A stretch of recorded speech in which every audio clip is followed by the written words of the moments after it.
have an incredible guest, Mr. Trevor Constable. He talks about the UFO phenomenon and his own weather.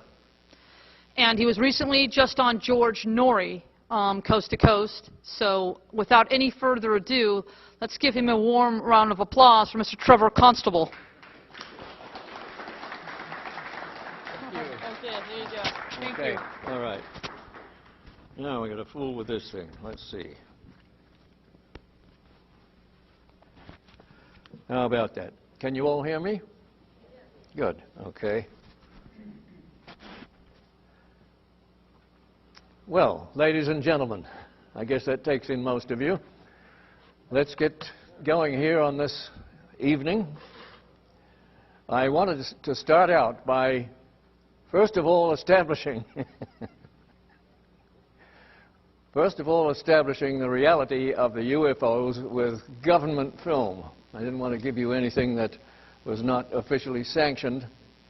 And this is a piece of film that you can buy from your local video store. It's produced by Terra Entertainment in Hollywood, and you can buy it and look at it for 2 hours and see everything that's on it. The most important thing that's on this piece of film is what you're going to see now. It's been excerpted from this film, and you can enjoy it along with everybody else. You want to fire it now? Okay.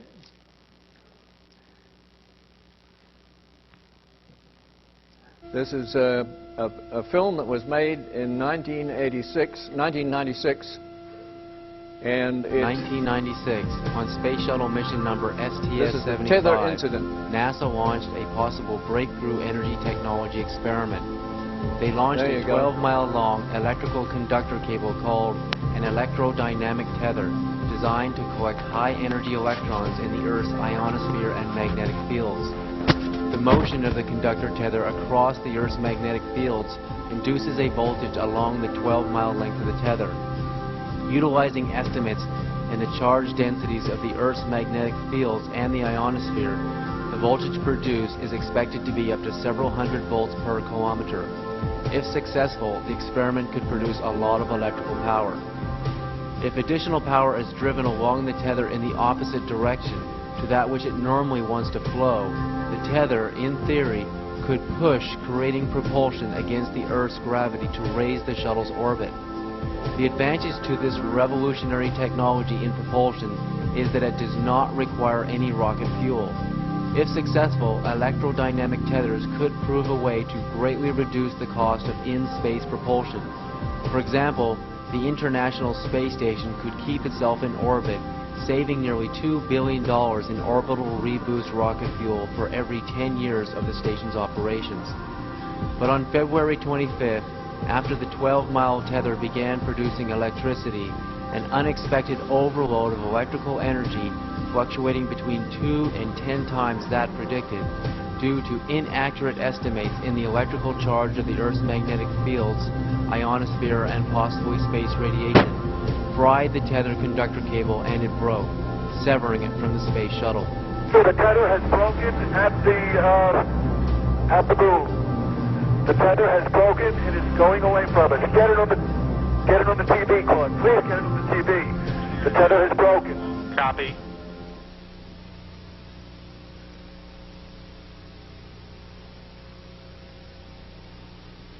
Columbia and the satellite now 77 nautical miles apart. Again, that call reporting that the crew can see the tether and see the satellite. It's beautiful.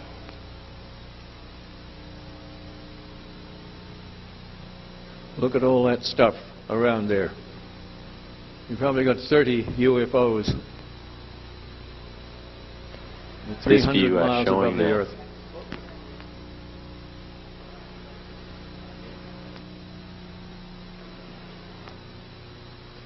The tether is 12 miles long. Again, just moving into sunrise. 81 nautical miles now from Columbia.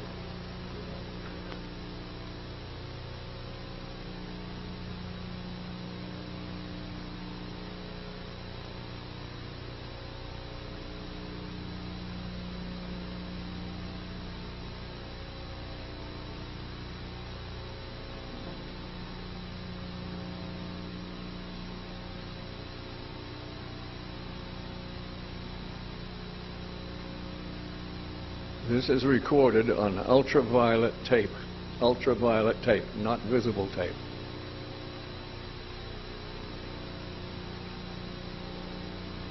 Guys getting the image? Franklin, we see a long line, a couple of star-like things, and a lot of things swimming in the foreground. Can you describe what you're seeing? Well, the long line is a tether, and there's a little bit of debris that kind of flies with us, and it's illuminated by the sun at such low angles. So there's a lot of stray light, and it's getting washed out quickly, but Claude is trying to do a quick, good job here adjusting the cameras. Copy that. Again, that description by the crew, this is the tether in the satellite with approximately 12 miles of tether still attached to it.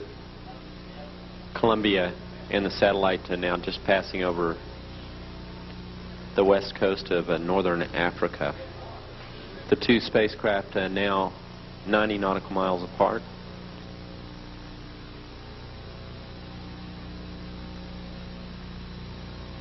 Controllers for the satellite did have communications with it during the close pass between Columbia and the satellite.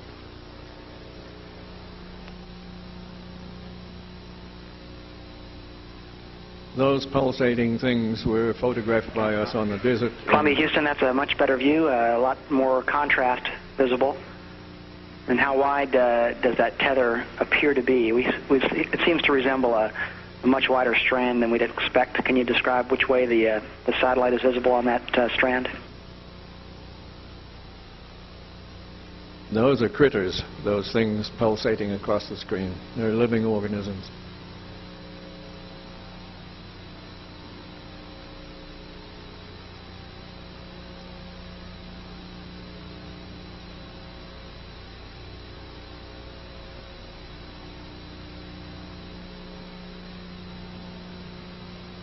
.300 miles above the Earth.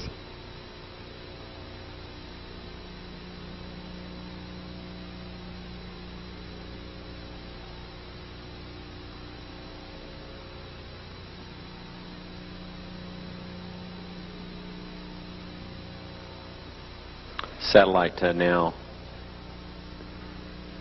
100 nautical miles. Charlie, completely unzoomed, and you see the full extent of the tether. I tried to adjust the focus, but I can't get better than that. Okay, Claude. Thank you. I'm going to zoom in now.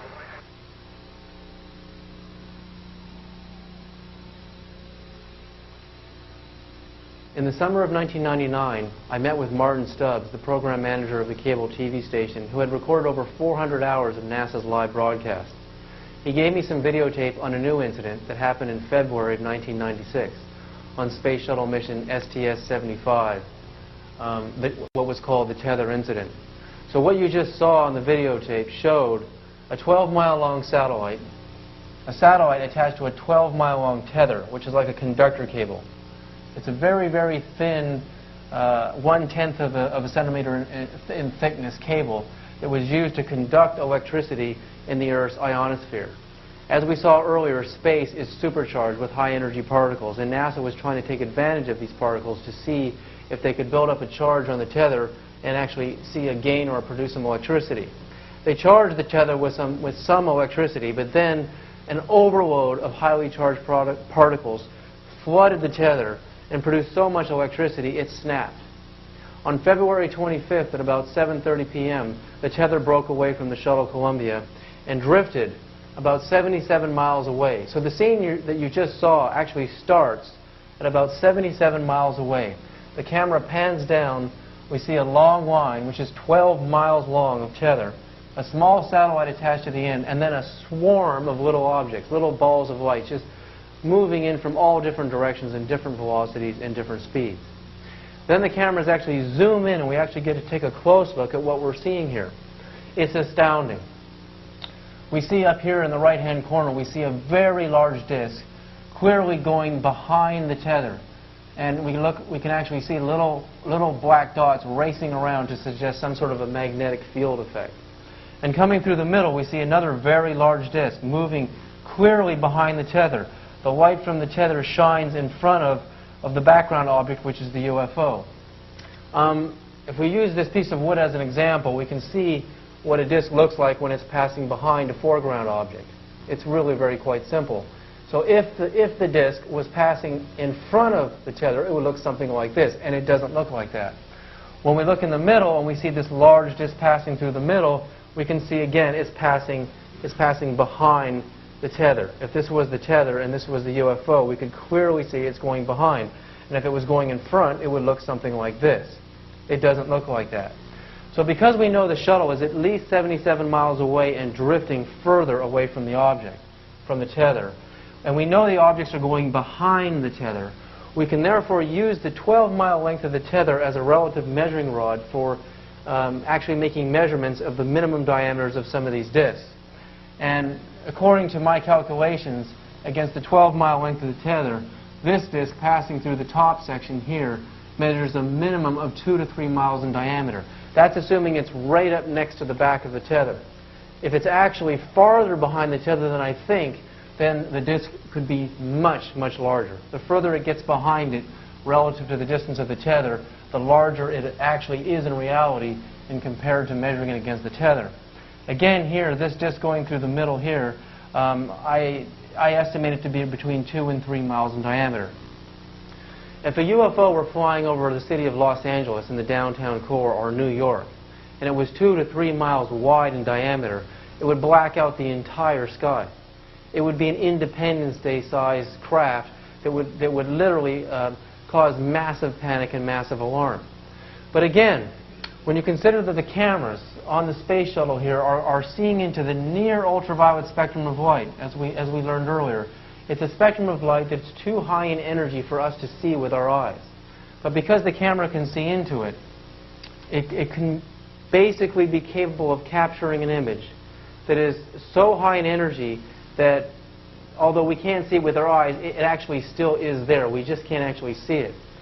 Earlier I suggested how if a UFO were capable of doing light speed travel, a solid object initially, and it could change its frequency into high frequency energy, the UFO would still, or spaceship would still have actual structure to it. It would actually still have mass, but in its high frequency state it would turn into pure energy.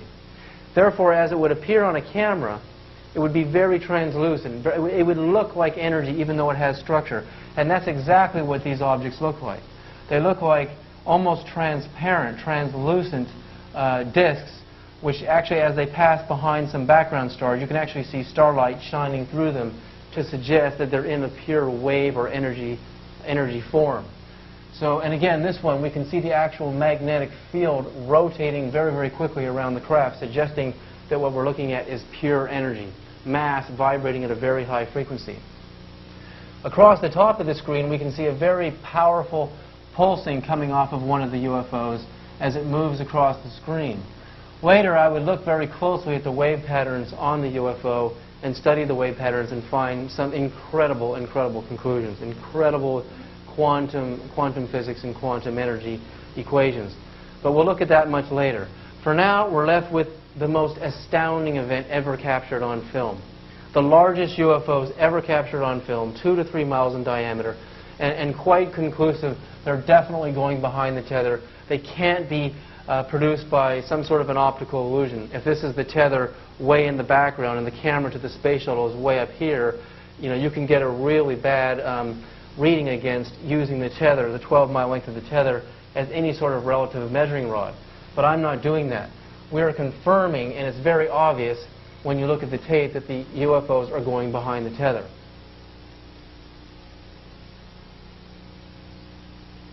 On February 28, 1996, United Press International published an article, Satellite Signals a Puzzle, mystifying the STS-75 tether incident.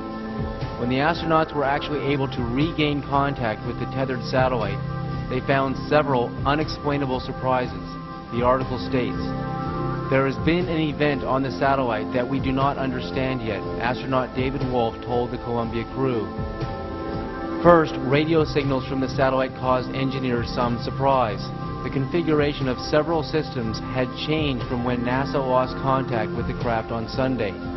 For example, the spacecraft's nitrogen fuel tank was emptied and its steering thruster valves were opened.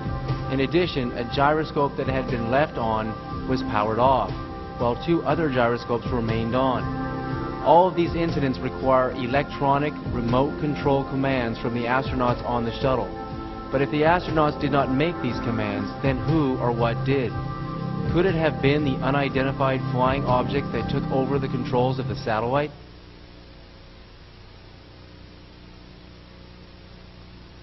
So take a look at the tape again and see for yourself if some of the things I'm saying are not true.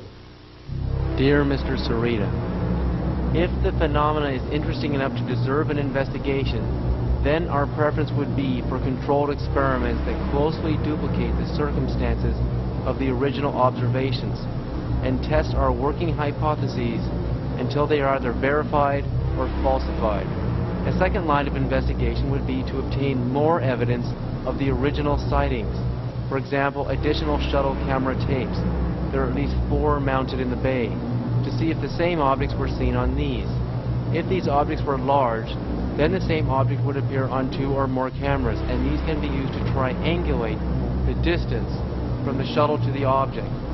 If there are no objects that appear simultaneously on 2 or more cameras, then one must conclude that the objects seen in the near fields of the individual cameras and the dust bunny hypotheses get stronger. I would ask that you apply this line of reasoning and the test proposed in my last email and above to the evidence in hand to see which more consistently explains the observations. Signed, Dr. Joseph Newt. Dear Mr. Sarita, I received your package, but other duties have kept me from watching the tape you sent. I must admit that I am somewhat reluctant to begin another dialogue with you on this subject, as our last discussion nearly resulted in a formal Freedom of Information Act request on an area in which I have no formal responsibility, specialized NASA knowledge. I do not mind responding to inquiries from the public, since I feel that this is part of my job as a government employee.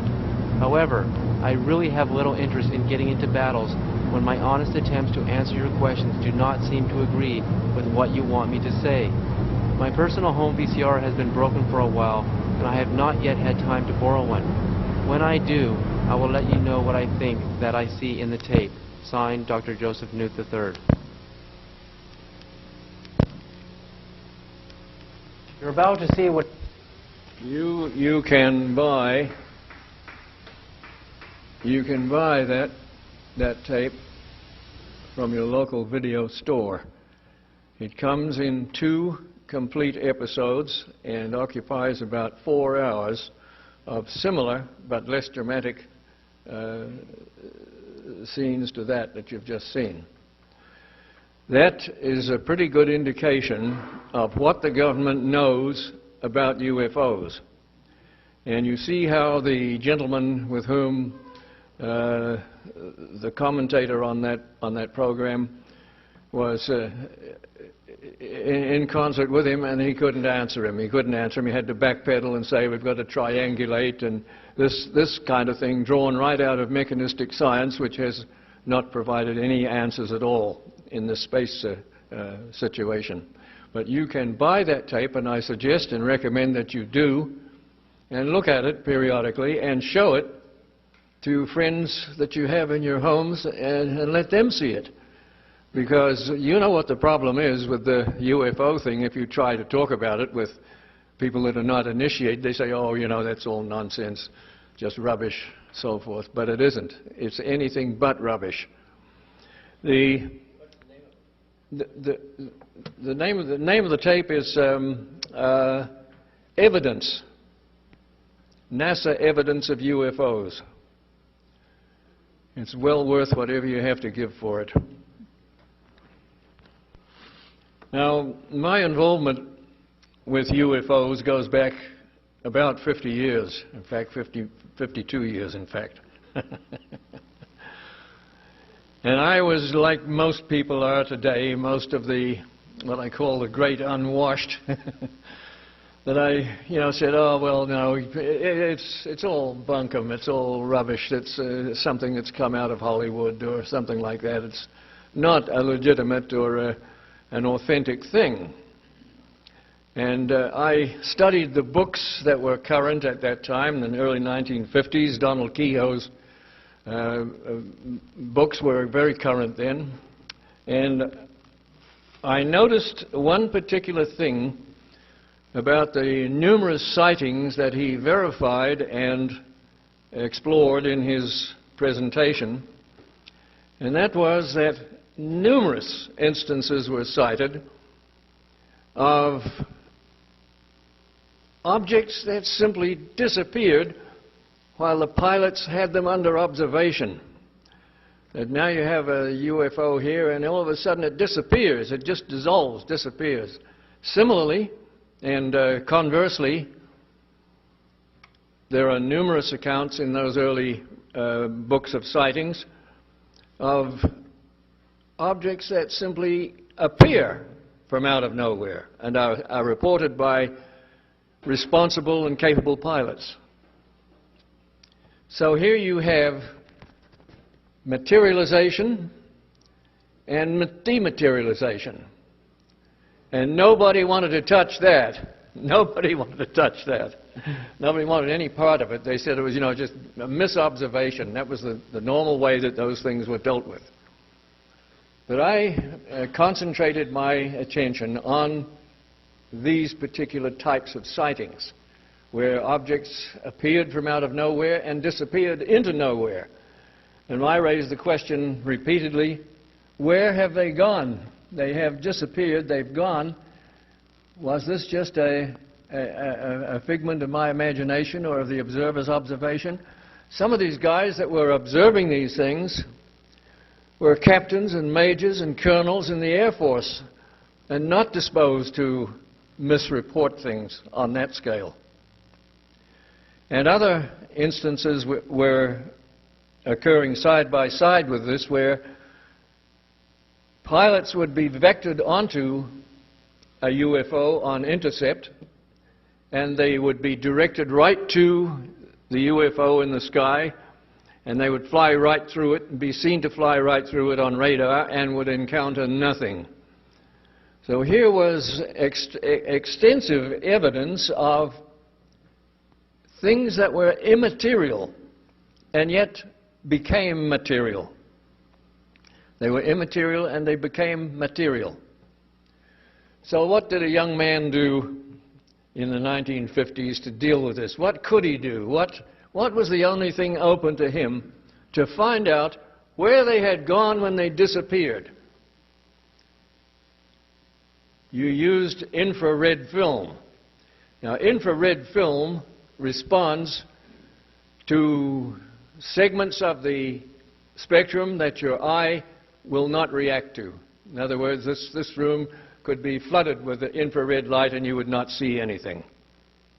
You can buy infrared film from any professional store. It costs like the devil now, but it wasn't too costly then, and we managed to get this infrared film together and begin our pursuit of these disappearing UFOs.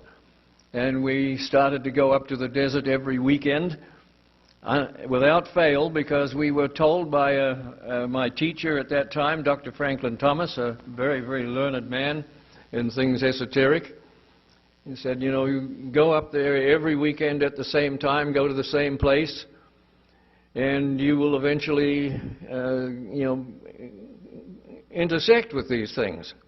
Well, we went up week after week after week and didn't really get anything until August, the weekend of August the 25th, 1957, when I became aware of something above me. I could not see anything up above me, could not see anything directly, but I could see a pulsation in the sky above me, and I simply exposed my camera set on infinity to this, and more or less traced this object as it went over towards the east. And I got a set of classic pictures of a UFO in action, and it didn't look in the least bit like a flying ship. It was alive. And the more I probed into this, looking into ancient records of all kinds, the more I became convinced that there were two main aspects to this phenomenon of the UFOs. And they were unified or shared a common functioning principle that we didn't know anything about. We didn't know how you could make things dematerialize. This was done by people like Dr. Alexander Cannon in the UK, when he would make things dematerialize and then rematerialize somewhere else. That was done quite often before audiences of lawyers and so forth. But nobody actually had done any scientific work about this. So we set up a steady program of attacking this as a scientific venture. And we knew that we had already cut the cable with orthodox science, and there was no point in running to the local MSc or the local BS to get his opinion on things, because they just simply flipped out and wouldn't discuss it with you. I went into the Office of Naval Research under the auspices of a friend of mine who was very well connected in the Defense Department at that time.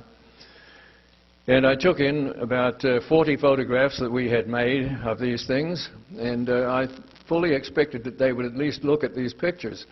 And the guy kept looking at his watch all the time like this and saying, well, you know, I've got to do this, I've got to do that, so forth. And another guy came in with a video projector, not a video projector, a film projector, and we had a 50-foot length of film that showed these things quite spectacularly. And he projected against the pockmarked wall of this building where we were, and he wound it in and out of focus, and he said, now, when anybody asks, you can say that we've seen your films. That's the way the government treated us in those days. And what could we do about it except to say, you know, they're not right in what they're doing, but how are we going to change it? Not at all. The only thing that you can do is keep going along the line that you have already found to be fruitful. And that's what we did. And that's how we came to hear about a brilliant Austrian physician named Dr. Wilhelm Reich. And Dr. Reich was like us, except that he had a medical degree and a big laboratory in Maine.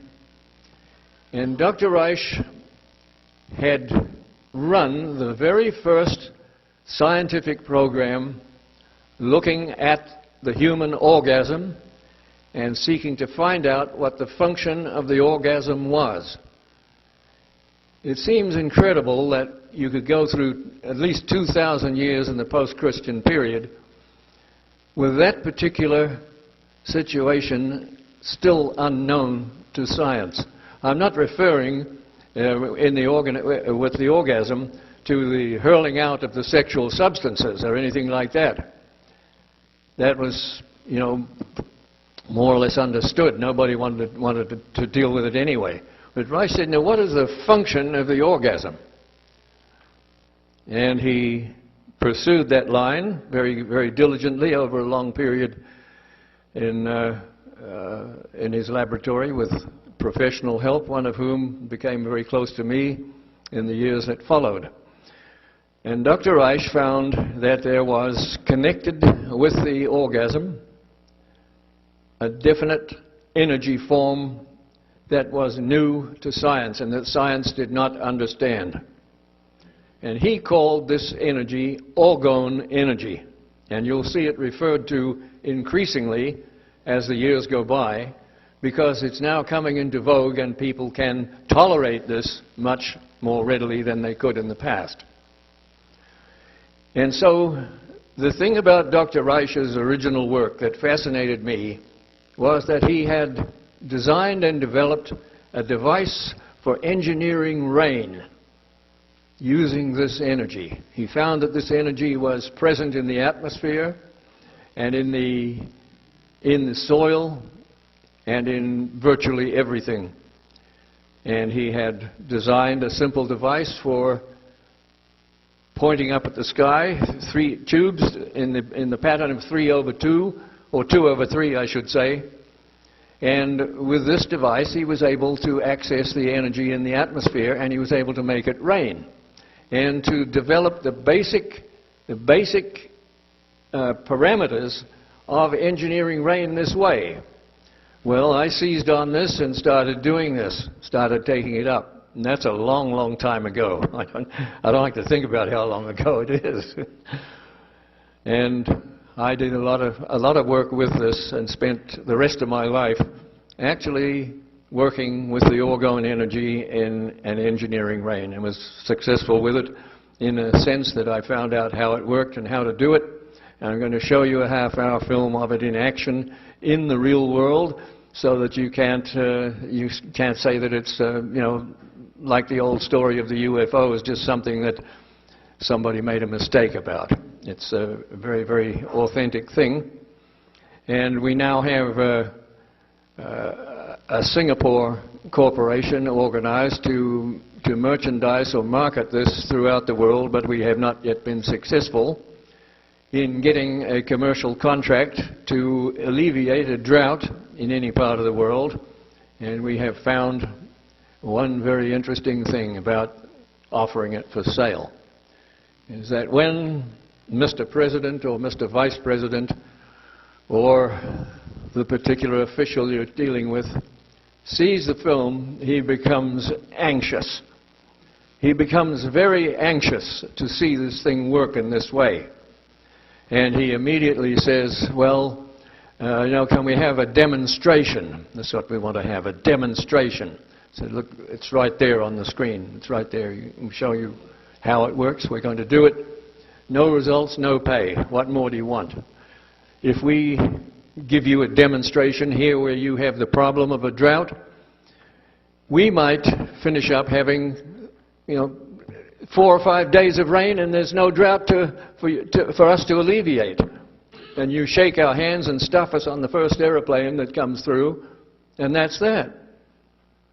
So that's where we are with this. We have a system for manipulating the orgone energy in the atmosphere so that it will accumulate and control the atmosphere locally and regionally. And if our friend here with the camera can, we'll put it up.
Yes, rain will result, and you are going to see this happen from zero dynamically.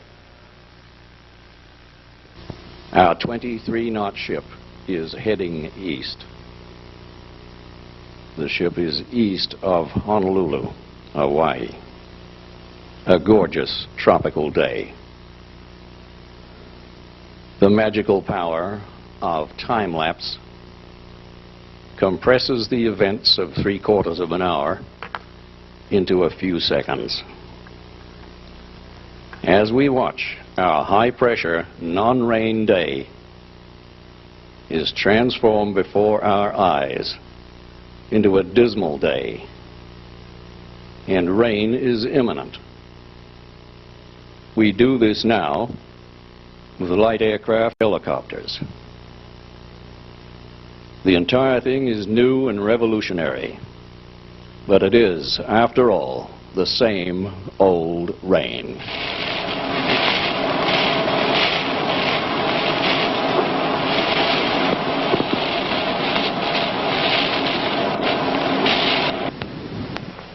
Hello.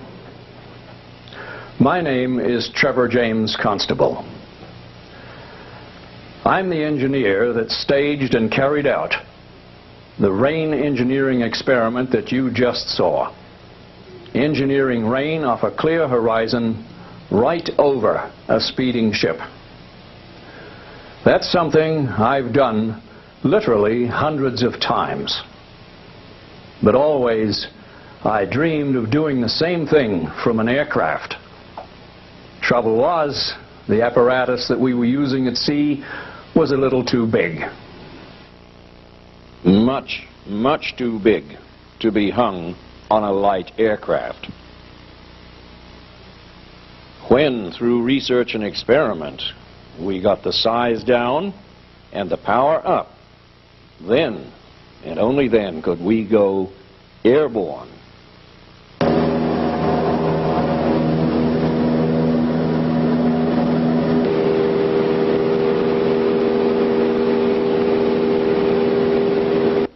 Ladies and gentlemen, we are involved here in something that is intensely realistic.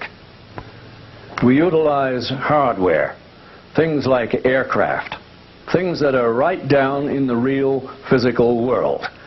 There's nothing ghostly about any of this. Let's go now to the island of Oahu in Hawaii and involve ourselves directly in a real-world operation of a completely new kind, an airborne etheric rain engineering operation. Let's go. This is the Hawaiian Island Group in the Central Pacific. Our base is on the island of Oahu, illuminated for us here by our laser dot. And this is Oahu close up. For orientation purposes, there is Honolulu, the main city. And just to the northwest of there is the famous Pearl Harbor. And in the far northwest is Dillingham Field, our operations base.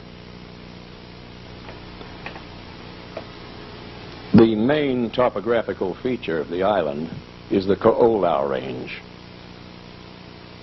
This is a rocky spine running the whole length of the island. The Waianae Range runs over south of Dillingham Field, south and southeast. The operational plan is very simple. The airplane takes off from Dillingham Field and flies due east at 70 miles an hour for no more than 20 minutes. The aircraft then turns away and goes back to its base. That is the extent of the aircraft's involvement. All right. That's the operational procedure. Nothing too difficult about that. The question is, how is it that a single small airplane with a single small piece of hardware aboard can generate rain under such circumstances? How is it possible?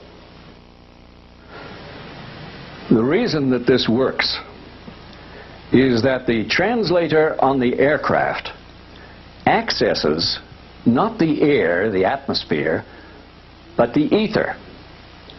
It accesses the ether and it pushes it backwards.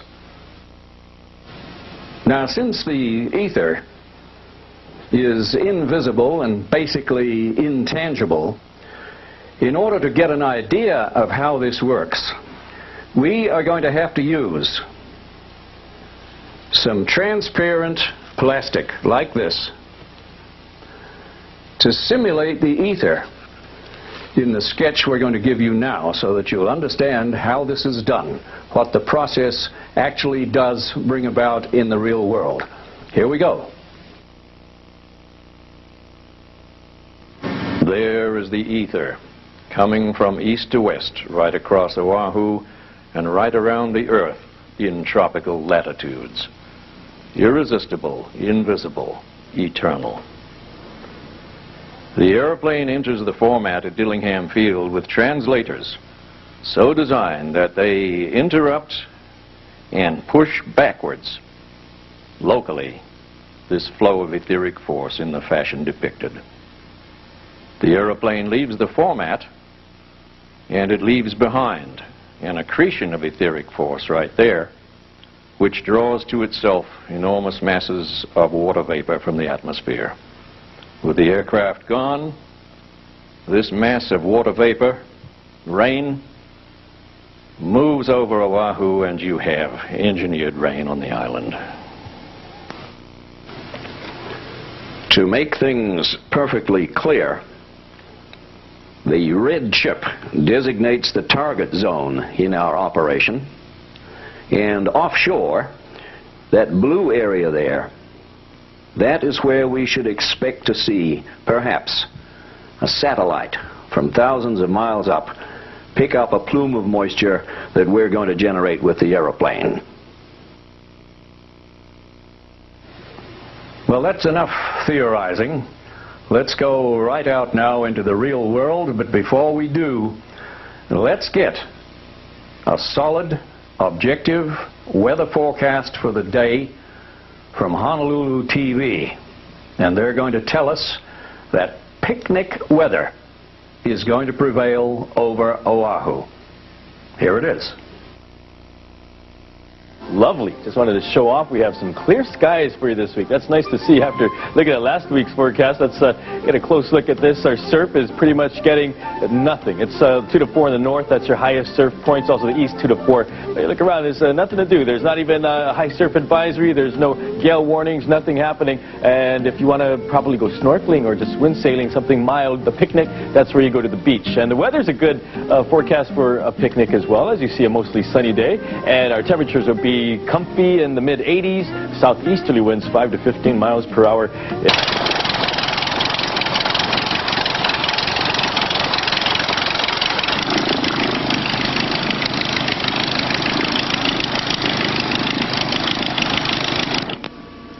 The plane is airborne at 1:15 p.m. The aircraft will make a single thrust due east for a period of 20 minutes.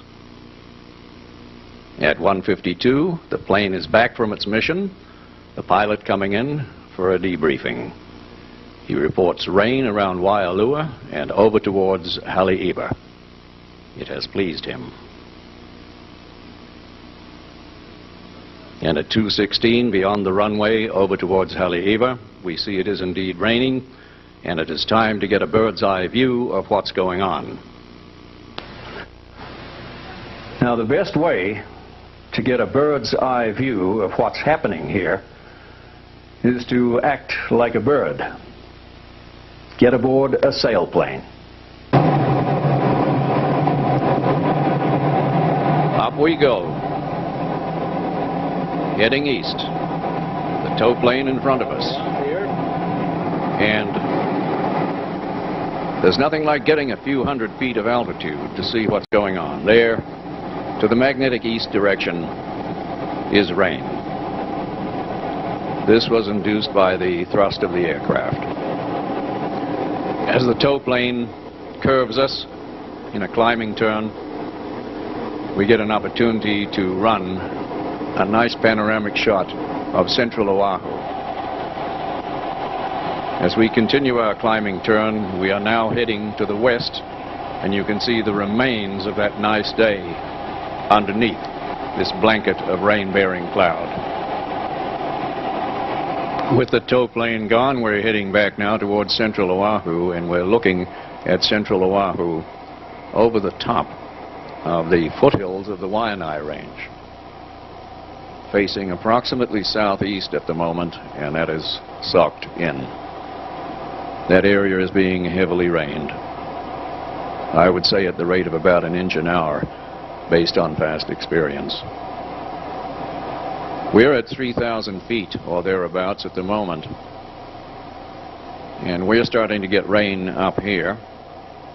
And the pilot has indicated that we will very soon have to terminate this. But our altitude gives us unequivocal evidence of rain engineered into central Oahu. No two ways about it.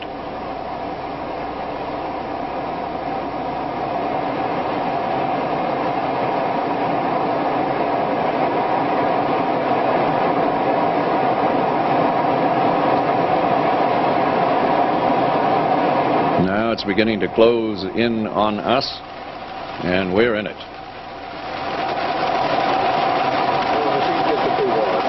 Yeah, that's right. I won't charge you for the wash, Bill.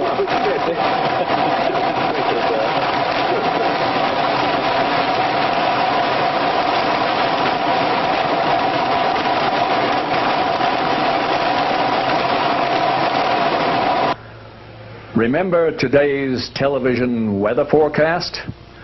Picnic weather. Well, rain came down at the rate of an inch an hour for about 2.5 hours in central Oahu this afternoon and led to a small stream and flash flood advisory. So they did indeed have picnic weather in central Oahu, but it was a different kind of a picnic. Has been very, very wet this afternoon. In fact, the National Weather Service has issued a urban and small stream flood advisory. That's for the areas from about Wahiawa up to Haleiwa. Heavy showers have been coming down here. It's convective activity. Things are a little unstable out there. So when things heated up, that set off a series of fairly good showers out here, mainly in the Po'omoho and Haleiwa area, and the urban and small stream is in effect until 8 o'clock tonight. Could be some ponding in roads out there, make driving a bit treacherous, so be careful if you're heading out to that direction. And small stream flood advisory is now in effect for central Oahu from Wahiawa all the way up to Haleiwa. There we go. And here's the shower area right here under that flood advisory. It is in effect until 8 o'clock tonight. It looks like most of that moisture will end after sunset. All the shower activity coming from a separate area of moisture. Not right now. I'll show you here on our satellite loop, which represents 12 hours. You can see the little plumes develop there. Here's the moisture that's affecting Haleiwa area being hardest hit the past few hours. It's been raining so hard that the smaller streams are at the point of almost overflowing. But once again, you can see the little plumes develop. Now she is showing you our little plume that we created with the aeroplane. She'll put her finger right on it. Develop there. Here's the moisture that's affecting Haleiwa area being hardest hit the past few hours. Now she's got her finger right on it, and it is directly to the east of Oahu. In other words, it's right in the zone that we disturb in accordance with the diagrams that I showed you earlier on. That's just about as elegant a demonstration of how it works as one could possibly wish for. Well, that's how it's done. In Hawaii, on the fringe of the tropics, where all this was pioneered. Now, deep in Equatoria, down in Malaysia, the Philippines, and places like that, these processes work with much greater effectiveness and power. In October of 1997, we ran an interesting little operation out of Segamat in the center of Malaysia. Let's take a look at that. Takeoff from the Segamat Country Club is at 2:31 p.m. Our mission is a single 15-minute flight directly to the east right off the runway, to be followed by a second such operation, provided the weather does not become violent. The weather's response to our thrust is sharp and nasty, putting the follow-up flight in jeopardy. Our number 2 flight was indeed curtailed, limited to 9 minutes by imminent, very heavy weather.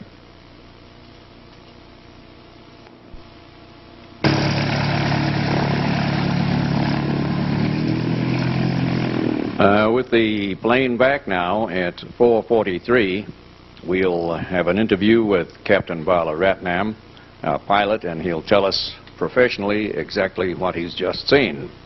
We have a large build-up over there. Yeah. Over there, and there's one more which is coming down from the south, which is right now building about 15 miles away. And she's coming in fast because we are having prevailing winds coming in from this direction. Yeah. So she will be along here quite soon, and the build-up over here will be here approximately in about 8 minutes' time. So we can see both masses joining together and giving us a heavy downpour. Good. Thank you, Bella. No problem, sir. Anytime. Anytime. 10 o'clock on the night of the 14th of October. We're looking out now from the hotel, from the 7th floor of the Villa Hotel in Sagamat. And this entire area is now being enveloped in rain, thunder and lightning. This is the consequence of the operation today. And we'll go down to street level and let you see this happening. Outside McDonald's, the main drag, it's a wet night, courtesy of the men from Singapore.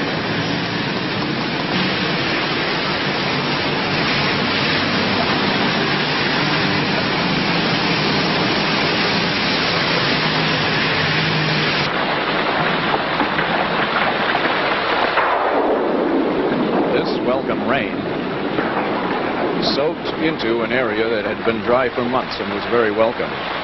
The rain persisted through until 2 the next morning and laid down between 2 and 2.5 inches over the entire region.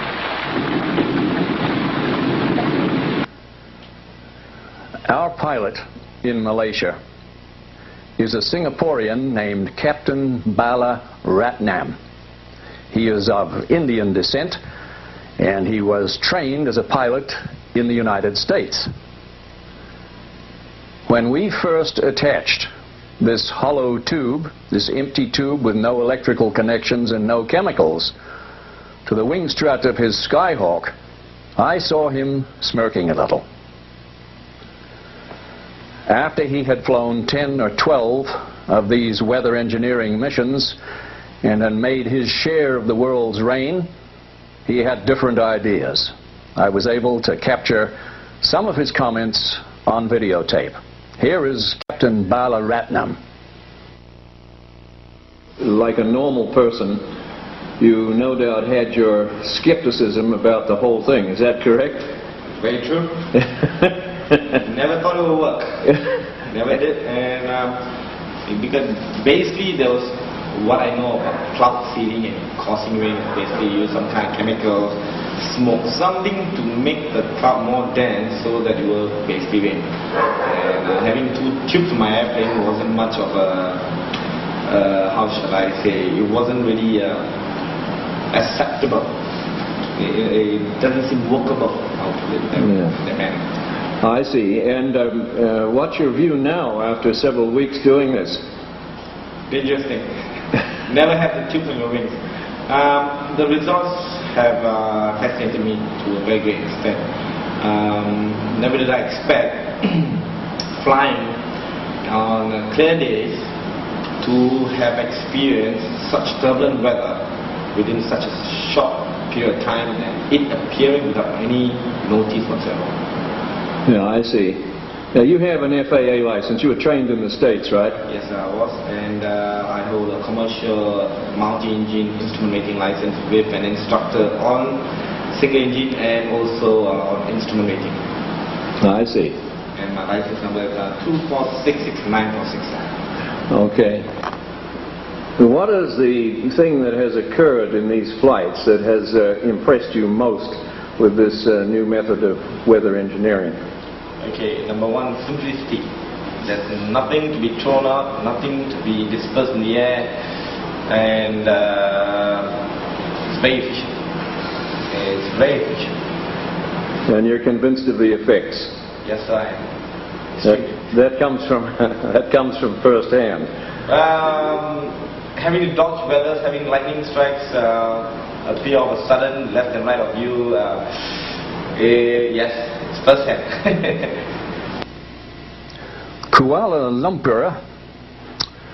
Lumpur is the capital of Malaysia. And the Kuala Lumpur city and region was in a severe 4.5 months drought when I was called as a consultant down there in April of 1998. The first thing I did was load some of our weather guns into a sky van, a twin turboprop transport. A big, strong aircraft, and it will carry anything we want to put in it. Made in the UK, essentially it's a flying truck.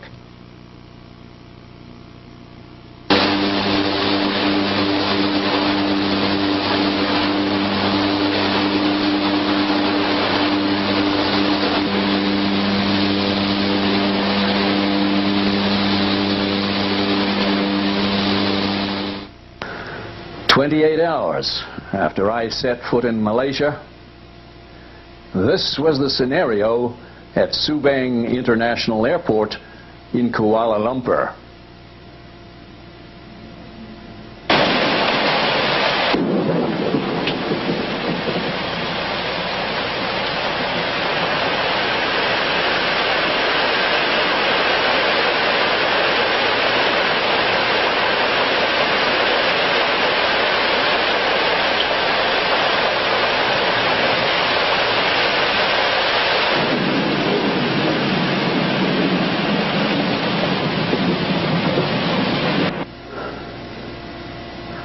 In the week that followed that spectacular drought-breaking job, helicopters were put into service in this type of work for the very first time. Their use was pioneered in Malaysia in 1998. They proved themselves to be the most effective vehicle yet for engineering rain in the tropics. Attaching the P-guns to the helicopter skids proved to be no problem at all. A solid, secure mount was very easy to make.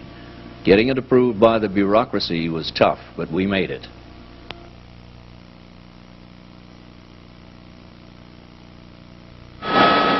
Helicopters take you easily into places that you probably shouldn't go.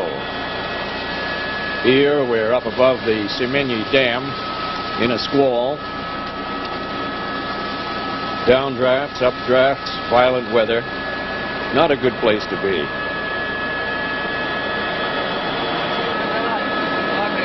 We put a lot of water in this place, but it didn't seem to show on the dipstick.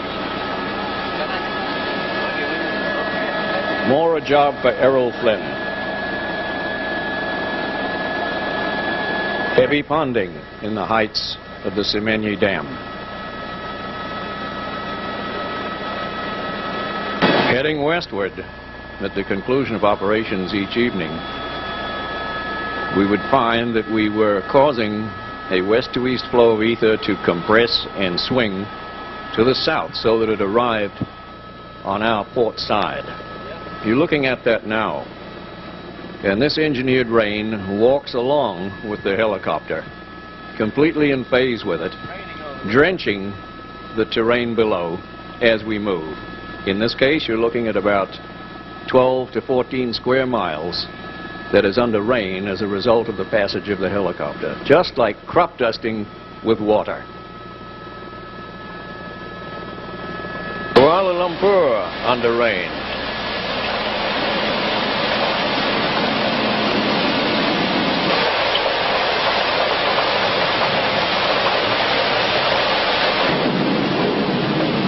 And as we come in for a landing at Subang International Airport, this whole area is still under rain and it's pretty well drenched. Getting back to the hotel was kind of wild.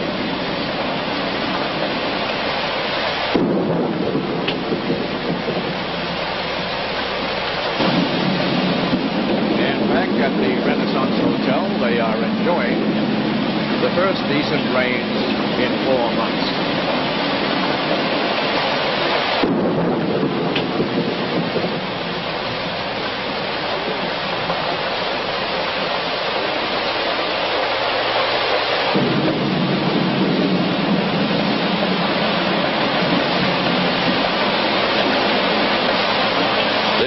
I call engineering.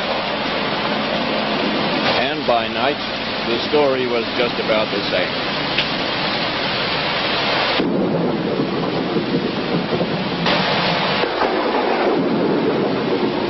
And here is the world-famous KL Tower, wreathed in rain and cloud.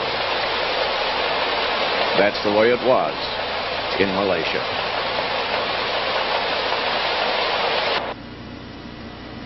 This is a brief overview of the stunning potential of airborne etheric rain engineering in Equatoria. These are techniques and a technology that is available right now. It does not matter, ladies and gentlemen, what academic people say about the ether. I prefer the driving beat of rain on the canopy of my aircraft, because in the final analysis, only results count. Only results count. Goodbye.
Well, now you know where my life has gone.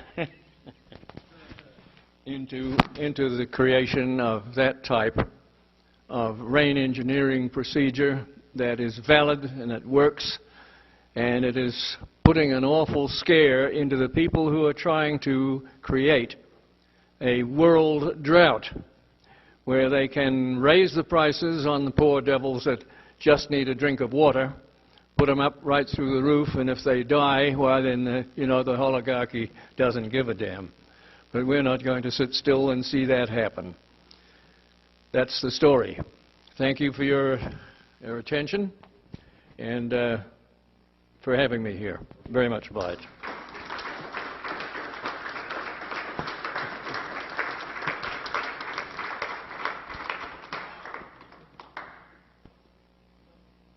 Hello?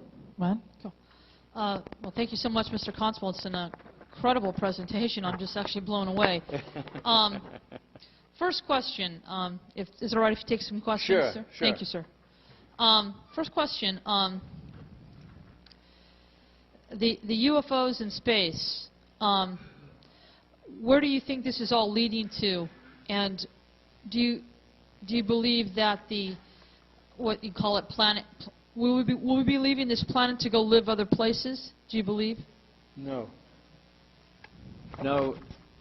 What I think about the UFO problem is, would involve quite a lengthy lecture in itself. The thing is that the objects are there. There is no question about that. You've seen it now on government film. The astronauts shot it for you. And it's only you that prevents you from disseminating this further amongst the citizenry. Then you may get some answers out of the government if more people raise intelligent questions. So I don't think that we are very far now from having a general disclosure of the UFO problem. And it will mean an alignment, a realignment of all the relations of Earth life, in my opinion. But it can't come until certain things are straightened out, one of them being the present economic crisis, which is man-made, and you know, it's going to lead to a new dark age, which the certain beings in the ships would like not to see happen. But there are other entities in the ships that do want to see it happen. It's not just, you know, people from other planets or anything like that. Nothing that simple. Some of the ones that you say that, I know there are some that don't want this to happen, to go into the Dark Ages, but there are some that are few. Are you talking about the Dracos? No, not necessarily. Okay. Not necessarily. It's just that, think of it this way. We have on this earth probably 50 or 60 different races of man. Why do we think that out there are any less? And that they're going to be like we are here, you know, having different viewpoints and different morals and everything else. We shouldn't expect them all to be there, you know, to bail us out or to hold us up. There's some there that have damaged our aircraft and shot them down, and I've dealt with those in my book. That's to inform people that the UFOs are not a universal helpful manifestation, not at all. Okay. I'd just like to add that I did hear Robert Dean speak in this room, and he did say there was about 100 different entities, so I agree with what you're saying, that there were many. Yeah, that's right. My second question is, if that's okay, it's pretty amazing how you create the rain, but is that to prevent stuff like HARP from controlling the weather on the planet? That's right. Mr. Constable? That's right. See, you don't need to fence off 3,000 or 4,000 acres and put up big antennas and things like that to do this. You do this. I just went down to Hawaii 2 months ago and did it, made rain in Honolulu 4 times with a device 18 inches long and 1.5 inches in diameter. No chemicals and no electric power, not even a battery. That's how you do it. And, you know, what they're doing is wasting money up there with that HARP thing. Thank you so much, Mr. Constable. You're welcome. Well, I assume you have a wider purpose with this. A wider purpose with this than taking care of the world's water needs? There isn't a much wider purpose than that. Of course. But it's getting to do it against the oligarchic structure of the world, which is very much in favor of drought. Which then follows that you must have some plans for putting this into the hands of the people in such a way that it will proliferate all over. Well, we would like to do that. We would like to think that the people were available to do it, but we find that the oligarchy has long hands, long fingers, and is into everything and controls everything. And it's made it very difficult to get anything done. So how hard is it to distribute the plans and have individuals take up on the plans and make them themselves? Well, it's not that type of a thing at all. It took me 25 years to get this into this shape. Correct. See, but then I had to completely reorganize my whole life to do this. Well, I know that Mr. Edison spent many years with his helpers to create the light bulb, but once he created it, it wasn't difficult to distribute it. That's right. So That's I right. was thinking the same thing, that it may have taken you many years of investment. That's right. To do this, but then now that you've worked out all the kinks, perhaps others could take up on it and serve humanity. Well, you have another aspect to it other than just passing it on to every Tom, Dick, and Harry. That is not, going to go down at all well. You have to have some type of control of it. This is something that I have been very, very careful about, is who I convey the information concerning this type of weather engineering to. They could use those services in Africa and Ethiopia back in the 1980s when they created that terrible drought that led to the death of a million Ethiopians. Yes, right. Exactly, but when I look at Tabasco, the state of Tabasco in Mexico, where they had all these tremendous torrential rains recently. Whole states are being flooded. Yes. And tremendous amount of people are being displaced. Right. They're going into the cities. A lot of them can make it. Of course, they're coming here as illegal aliens. Yeah. So I'm beginning to believe somebody's manipulating the weather, creating all these torrential rains. And as far as I can remember, Nikola Tesla found a way to manipulate the weather way back then. That is correct. And J.P. Morgan was his financier. Yeah. So we can see that the methodology for disrupting the weather can be used as a weapon. And of course, J.P. Morgan got a hold of it, and we can see it being used as a weapon now. Well, If that had happened in Katrina? Well, J.P. Morgan cut off Tesla's funding because he couldn't see, how he could get across the distribution of the power. That's what happened to Tesla, was that his funding was destroyed. He didn't stop inventing things, but he was stopped from promoting them and giving them to the world. Right. What I'm getting at is that you found a way to create droughts, but these people are now using the same methodology that you have found to create torrential rainpours all over the place. Look at Hurricane Mitch. Yeah, I don't believe America, that. I don't believe that. I don't believe it. Well, look, no. Hurricane Mitch in Central America inundated Honduras and all kinds of areas, and guess what? Within a week, the IMF was already in there imposing plans to privatize that whole area. Yes. That's very coincidental that within a week, the International Monetary Fund, which is controlled by the international financial elite, is already in their privatization of all those areas that were flooded. Yes. Somebody's using it as a weapon. Right? Yeah, well, it could be that they would have some machinery or a device that they've developed, but if they were like me, they wouldn't be doing that. Yes, I was wondering that you had chosen tropical areas to operate in on this. Is there any effectiveness of this methodology in arid areas? Yeah, there is, but it's very difficult to get it without substantial funding and patience on the part of the people that want it done. That they don't have. They want you to go out and have the airplane fly over and the rain comes down.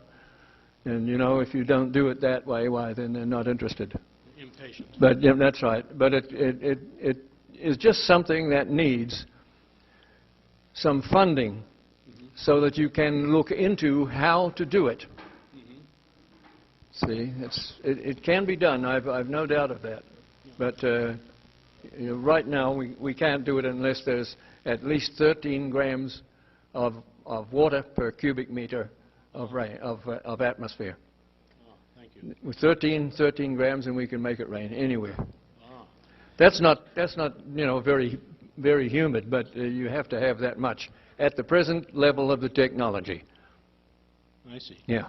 Also, I'm happy to see that you have your book here, which I know has long been unavailable. Yeah, that's right. I hope everyone here takes advantage of this rare occasion and picks up a copy of Mr. Constable's book. Well, thank you for that. But my late great friend and associate,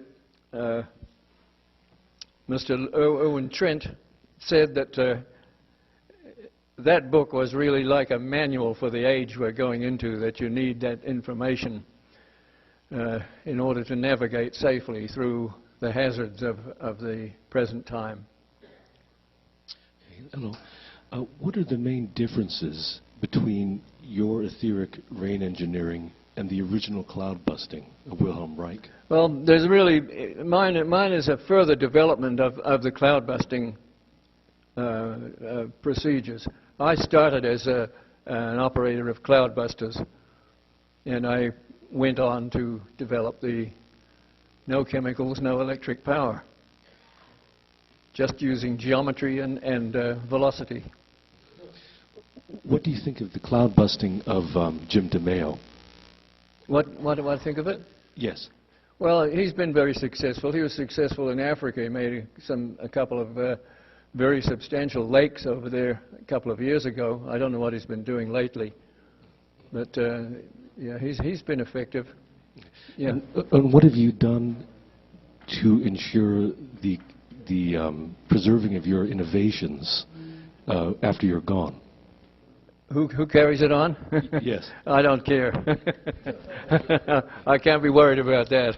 Right, thank you. I'm just worried about getting it done now.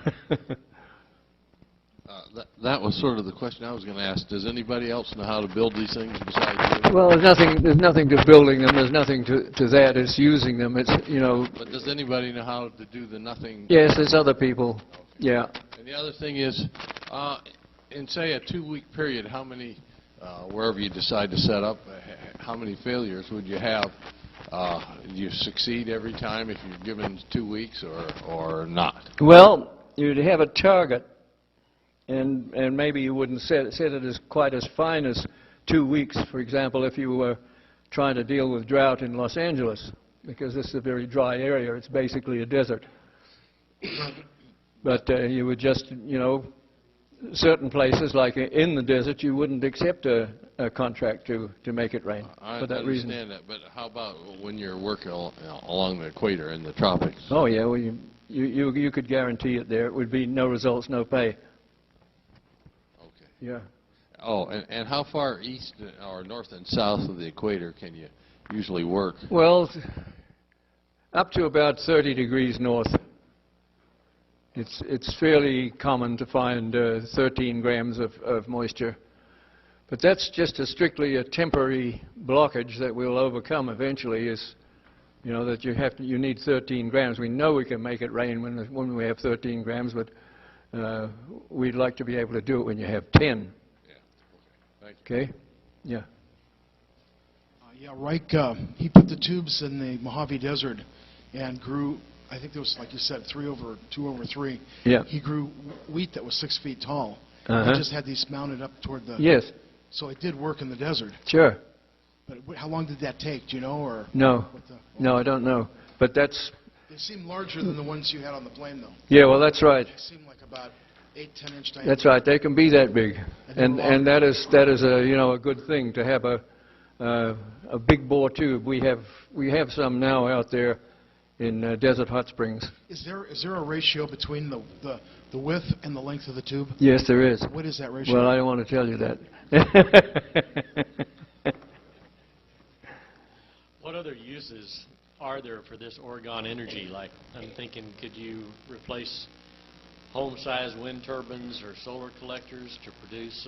Well, you know, it's trying to get money to look into the possibilities, which are enormous, of Oregon energy. It's literally like pulling teeth. It's literally like pulling teeth, and the main reason for that is the description I gave you of Dr. Reich's greatest scientific experiments, which were to find out what the function of the orgasm was.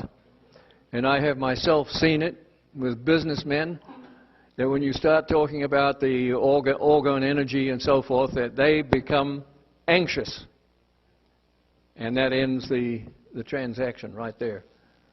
They become anxious. It goes right into the genitality of the human being, is organ energy. So now when a businessman becomes anxious, what does that mean? It means that he tightens up. He tightens up. He becomes anxious. Is that because he can't figure out a way to make profit on it? No, it's got nothing to do with that. It's coming from right inside him. Yeah. That's what makes it difficult. It really does. Feels okay to me. Yeah, I know. You're okay. If you have a couple of $1 million, why? You see, when you're going to develop something like this for a specific purpose, you have to set it up like a regular project, and that means that, you know, you've got to supply the eats for a lot of people, and take care of overhead, normal business overhead, and the average businessman will not tackle this, not so far. Thanks for coming out. Say, you detected beams in the infrared. Have you ever looked in the ultraviolet? Oh yeah, those were ultraviolet films that you saw those today. Were ultraviolet. Yeah. Okay. And is the infrared actually picking up the heat from them, or are the beams themselves actually infrared? Well, the infrared is a harmonic of the ultraviolet. Okay. So there's no means of telling which angle of it you're dealing with. But the thing is that the Air Force got on to building that camera about 15 years after I showed that these things were there. And I'm sorry that I don't have the pictures here to show you tonight, but I followed up on my organization of my trip here. But you'd have been able to see them yourself. That was a nice presentation. No, welcome. Thank you. Sir, I have a two-part question. First of all, I saw you about 25 years ago at the end. That dates me a bit. I was very young then. I was just a youngster. But I saw you at the Anderson Research Foundation. Oh, yes, And the late Dr. Lawrence Anderson, the yes. very fine man who has gone on, sponsored you. Dr. Anderson had a couple of orgone accumulators. Mm-hmm. And I'm wondering, have those devices been used with much effectiveness, and how widespread are they? Oh, yes. The orgone energy accumulator is a very effective device, which is why the government watches it very closely. But it is very effective in wounds and dealing with wounds and burns, things like that. It's an invaluable contribution to human health. It really should be more widely used. And certainly it should be taught in the universities. That's where our educational system is all wet, is that it completely ignores these things. And they have to fight their way into the world. And then the other question was, I'd heard that rather advanced weather experiments were being funded by some mysterious source in Peru.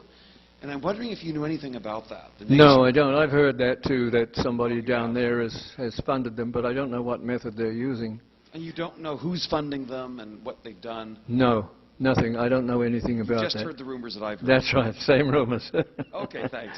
I should mention that in the course of my life, the most important thing that happened to me was that I went back to sea during the Vietnam War in the Merchant Marine. I had been in the British Merchant Marine prior to this, and I spent 26 years in the United States Merchant Marine as a radio officer, a radio electronics officer, and I spent 14 years on the Hawaiian run, which was the time when I put all this together and was able to check everything out and to find out what worked and what didn't.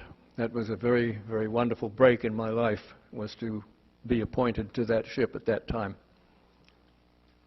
Yes, ma'am. Yes, thank you. I'm interested in videography, and I know that there are a lot of infrared cameras around, but I don't know if those infrared cameras would be sufficient for videotaping the entities and beings that you're talking about. Would you know, are there any infrared cameras which would be effective? There are, but I don't think they're on the regular market. But you would be able to get an ordinary camera and infrared film and do it that way. But you probably do better with film than with any other method. That's been my experience, is that I'm more successful with film than with anything else. What about thermographic machinery? Well, those machines require a higher, stronger pulse of energy than you would need to get these entities or anything like that. Is that what you want to photograph? Of course. I've been trying to get one of those filters you've been talking about, oh, yeah, for years. No, they're gone right out. You can't get them now. You'd have to order 6 of them from Germany. I'll order 6 if you can find out where to get them. Yeah. You know? The other question I had was, it seems to me that the HAARP disturbance of the weather causes standing waves, where there'd be an excessive drought in low pressure in one area and excessive high pressure in the other area. And you can sort of see this. And it's my impression that this is a very damaging phenomenon to the entire stratosphere, and that your technology is more friendly to the biosphere. Would you support that intention? Yeah, definitely. Yeah, it's friendly, especially if you know how to use it. And if you don't know how to use it, you can do a lot of damage with it, because the energy, the orgone energy, goes in and out of the Earth. The Earth breathes orgone energy. That is the secret of many of the mysteries of meteorology is in the fact that the Earth breathes, and it breathes this energy.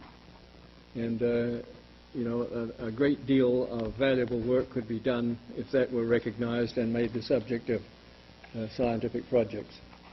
But the average scientist in the university programs and so forth, he really doesn't want to have anything coming in from left field. He just don't want that. Your reasons for retaining your technology for the protection of it, I would presume. Right. Okay, so Yeah. because it could be misused seriously in the wrong Absolutely. hands. That's something, that's the reason I haven't communicated it to people other than those that I trust and that, who prove themselves. A small group out at Desert Hot Springs that has, stood the test. But that's about all. Thank you. You're welcome. What are your thoughts on the chemtrail phenomena? On the what? On the chemtrails phenomena? Oh, that's a government program, and As it relates to like weather modification and stuff like that? well, it does. It produces a certain amount of weather modification, and then a lot of people turn cloudbusters on the chemtrails to dissipate them, and they do dissipate them. Yeah, and that gets the government upset, but I don't have anything to do with the chemtrail business at all. Is there any rumor to the critters being attracted to the chemtrails or curious? Well, they may be. I don't know, all life habits of the critters, but they may be connected with them. They may be attracted to them. Maybe. Do you have any photographs, or is there anything? I haven't taken them, but some people have. The thing is that when Bob McCullough, who was Wilhelm Reich's biological assistant, when he was alive, he took quite a few pictures when he was flying from the East Coast back to where he was working in Utah. And he was up at about 29,000 feet, and he took a whole string of pictures of these critters out the port. He couldn't see them, of course, but they registered on the infrared film, and they're just teeming up there. They're all over the place. But, you have got to remove your optical limitation if you want to see them, and that's where infrared comes in. Thank you. Yeah.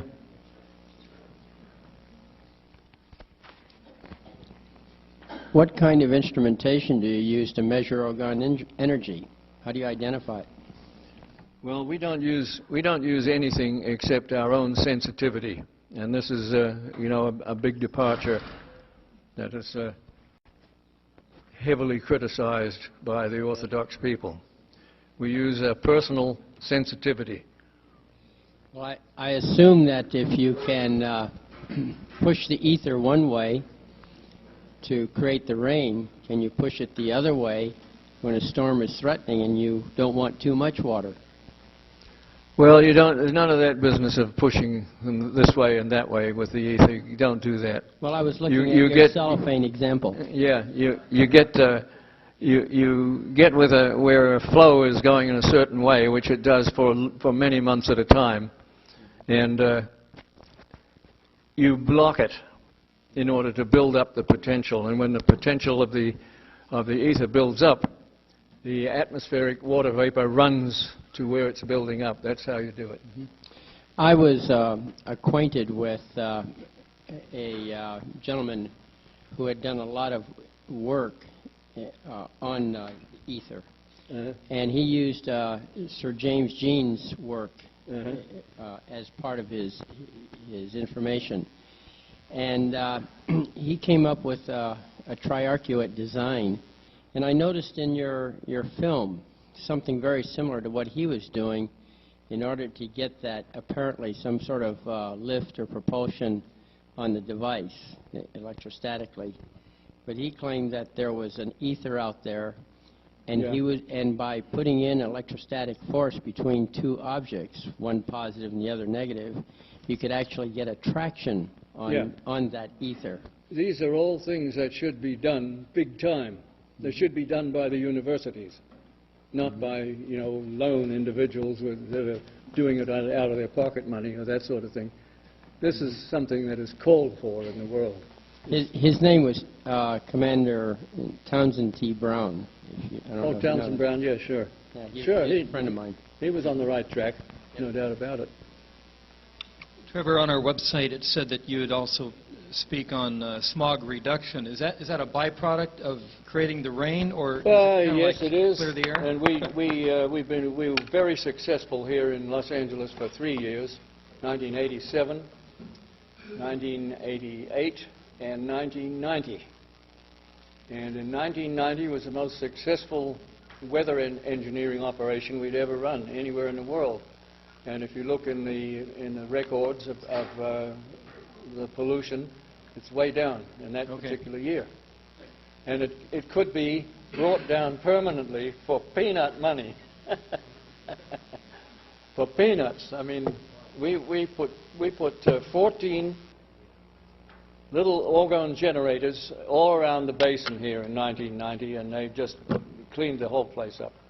It was a marvelous thing. But they weren't interested. We couldn't get to see them, any of them. Just. Yeah. Mr. Constable, thank you so much. My pleasure. Unbelievable. I think we should give a warm round of applause one more time for Mr. Trevor J. Constable. Ladies and gentlemen, phenomenal.